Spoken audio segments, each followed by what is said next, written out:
What's up guys, boy Ethan. Hope you're having a great day. Welcome back to another video on the channel, and my hair is a mess. We're stuck in Encore traffic, but we are right outside. I don't know if you can see that. Can you see that? I don't know. We'll see. I might just cut that out if you guys can't see anything. But we're here, and we're gonna play another 1-3 session, another vlog. We're hammering these out.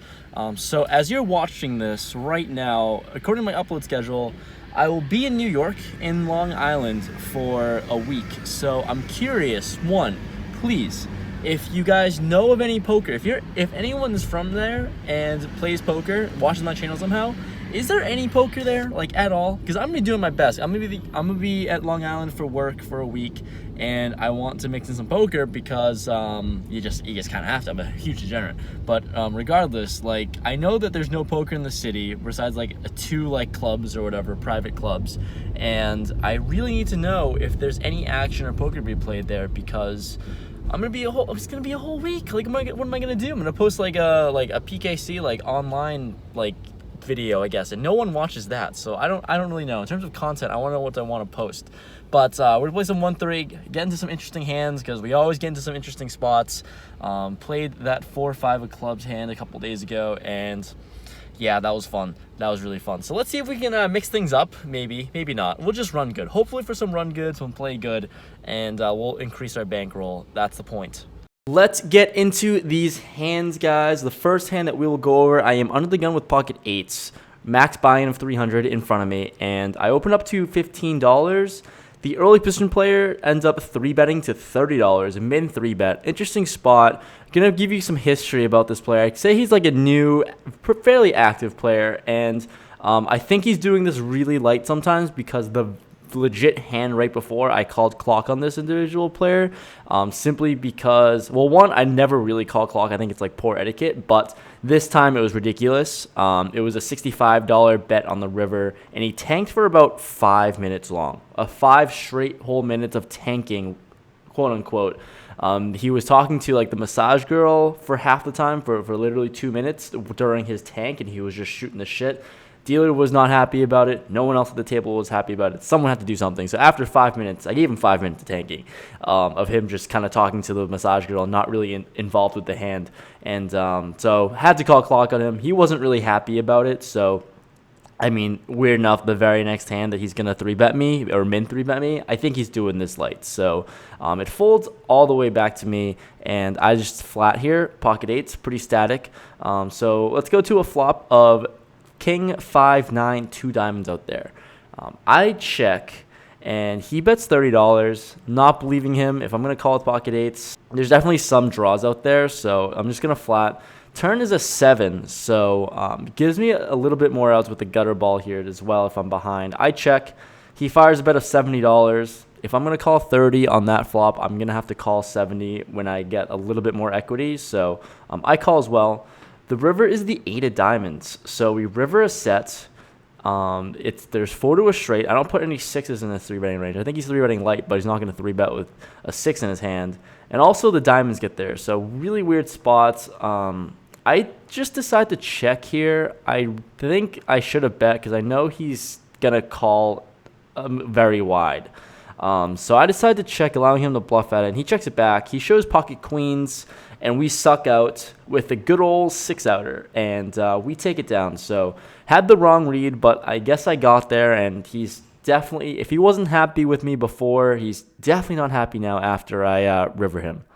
Following hand, we have ace-king offsuit in the small blind. The middle position player limps. I decide to raise it up to $18, and the big blind cold calls, and the middle position player folds. So interesting where the middle position limpered folds, but I feel like I'm going to be playing against the top of the big blind's range here.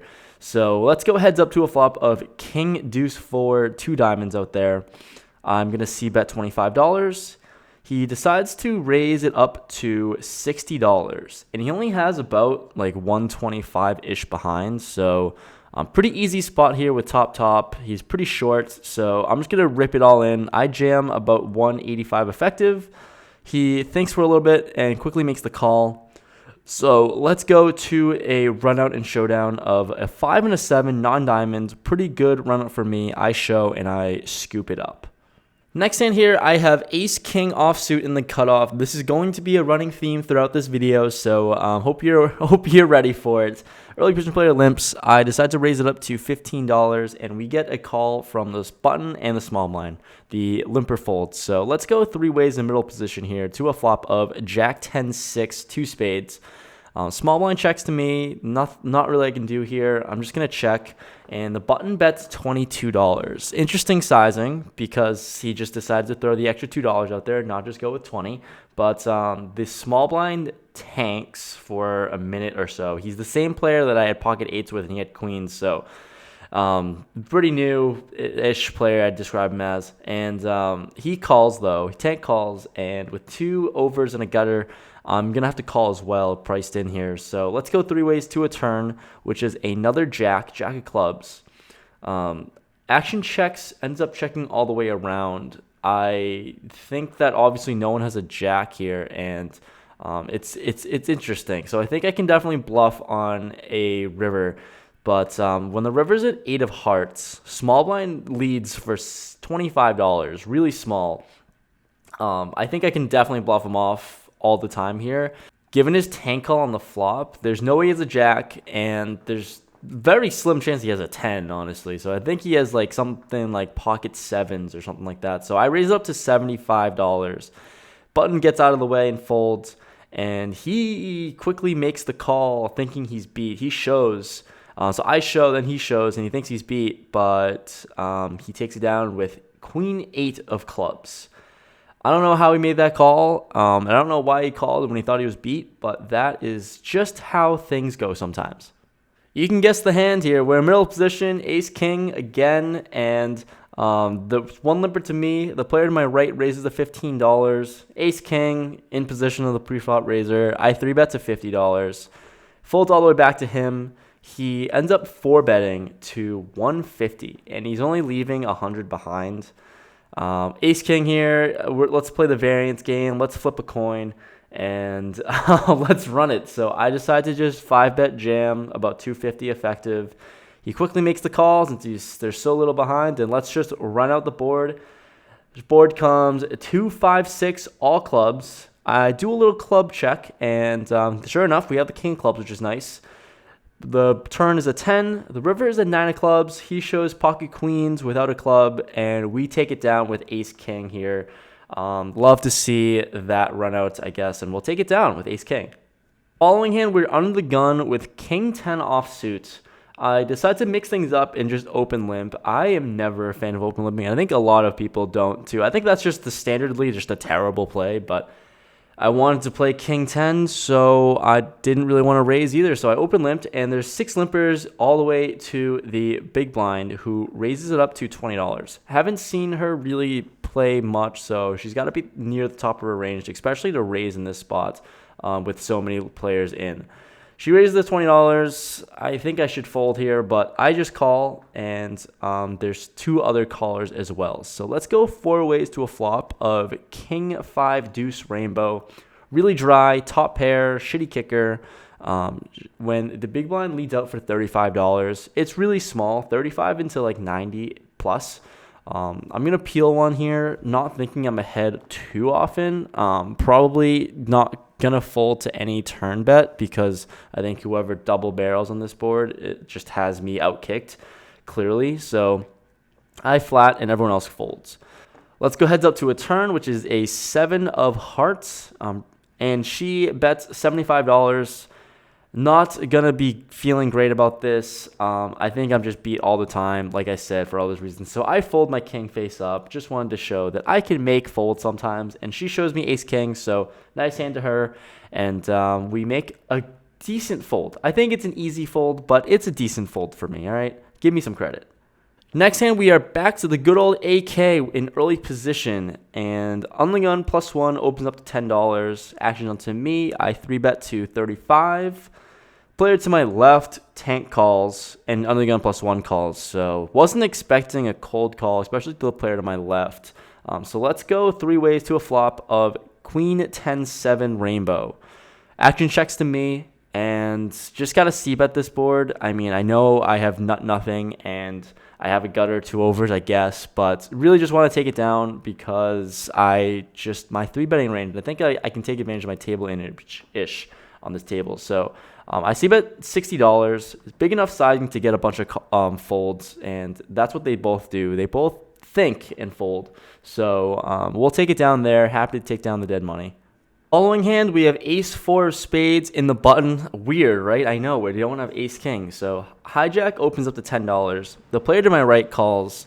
Suited aces, let's 3-bet to $45, and the button cold calls, and everyone else calls as well. So we are going to go multi-way, pretty bloated pot here, and I guess we're on the button at least.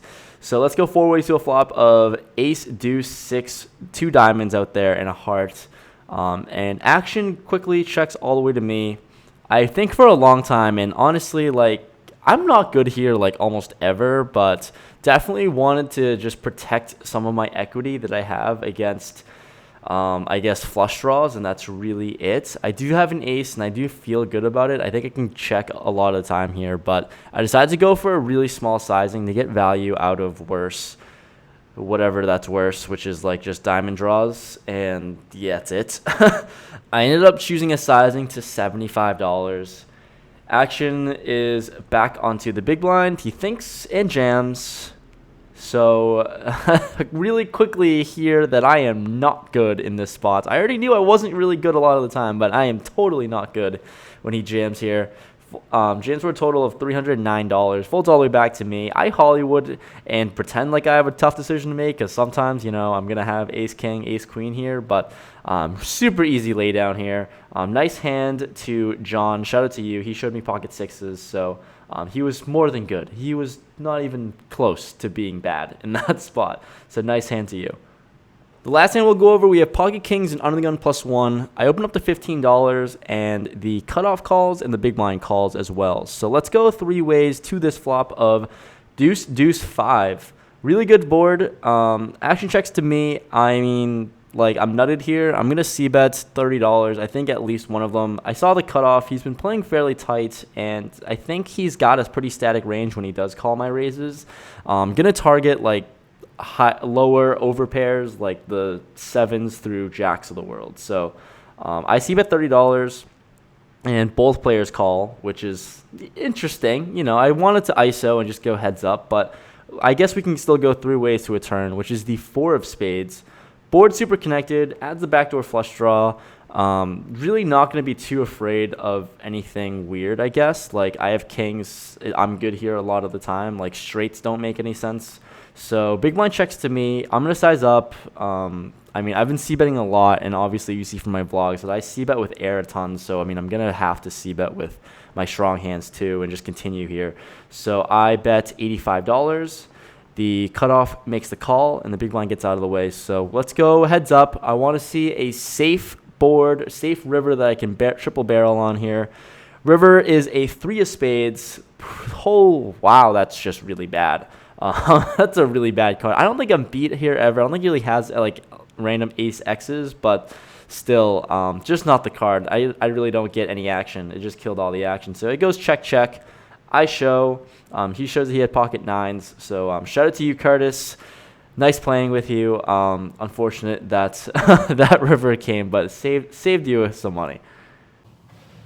Just cashed out, and we are going through the stairway that actually is kind of clean and has decent audio. I don't know. I hope this audio sounds decent, but just cashed out, played. Oh my God, where are we walking into? Like, this is just a random room. I'm just getting lost here in this garage, but so I played for 6 hours. Wasn't too bad, and I was in for 300 and out for 842. So. This is one of the very rare times that I actually was in the game for the minimum. Basically, I didn't have to rebuy, I didn't have to add on to my stack, which is huge. Absolutely huge. This session finally went well, and no complaints. Ran well the whole time. Shout out to John, Curtis, and everyone that I met here today, because crazy that people just keep recognizing me. And I forget where I was, but walked by a situation in the garage, so wasn't gonna record. But shout out to Curtis, John, everyone that I played against on that table today. Shout out to the people that came up to me and said hello. Like, I think that's crazy that people are doing this. I'm just a stupid poker player that decided to make YouTube videos for fun, and I'm glad you guys really do enjoy the content. It means a ton. Like, going back to starting this because I really wanted to learn and I just had no idea what I was doing. Started off by calling with King High on the river, multied way, to where I'm at now with having like some sort of an influence, I think. I don't know, I think I can say that. But I think it's awesome to see where the channel's grown so far. Also, bankroll challenge going great. 3 consecutive sessions in a row in the green. So it's a good start to the bankroll session out of my little downswing that I really shouldn't call a downswing because it really wasn't one. But anyways, hopefully you enjoyed this video. I'm glad that you watched and made it to the end. Leave a like if you did, and as always, I'll see you guys in the next one. Thank you guys so much for all the support. Peace out, boys.